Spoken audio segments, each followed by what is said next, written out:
بعض لوگ کہتے ہیں کہ توکل اختیار کرنا یہ اللہ کے نزدیک پسندیدہ عمل ہے، لہٰذا بندوں کو اللہ کا محبوب بننے کے لیے، پسندیدہ بننے کے لیے اسباب کو چھوڑ دینا چاہیے، اسباب کا ترک کر دینا چاہیے۔ تو خوب سمجھ لیجئے کہ اسباب کی 3 قسمیں ہیں۔ ایک تو ہے سبب قطعی، یعنی کسی چیز کا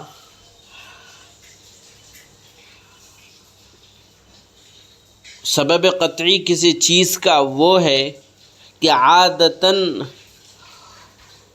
وہ سبب پائے بغیر اس چیز کا پایا جانا ممکن نہ ہو، جیسے کھانا کھانا پیٹ بھرنے کے لیے، پانی پینا سیرابی کے واسطے، سو رہنا آرام کے لیے۔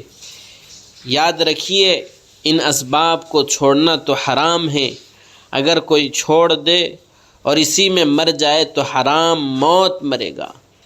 اسی لیے بزرگوں نے فرمایا، اکابرین نے، اہل اللہ نے، صلحاء نے فرمایا، اہل توکل بھی خلوت میں ایسی جگہ نہ بیٹھے جہاں کسی کا نہ گزر ہو، نہ کسی کو اس کے حال کی اطلاع ہو۔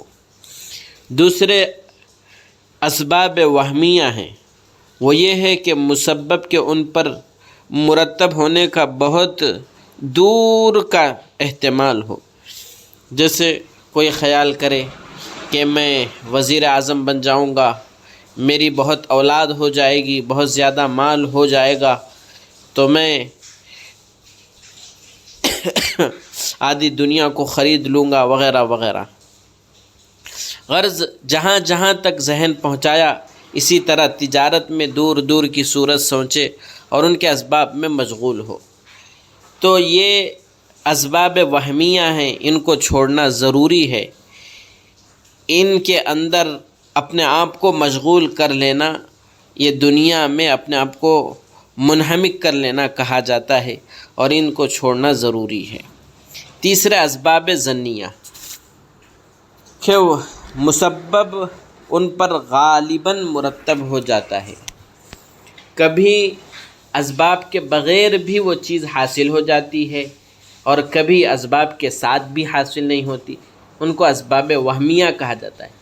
جیسے تجارت سے ضرورت کے موافق روپیہ مل جائے، زراعت سے غلہ مل جائے، کہ روپیہ ملنا اور اسی طرح غلے کا حاصل ہونا، یہ تجارت اور زراعت پر اکثر مرتب ہوتا ہے، کبھی کبھی نہیں بھی ہوتا ہے۔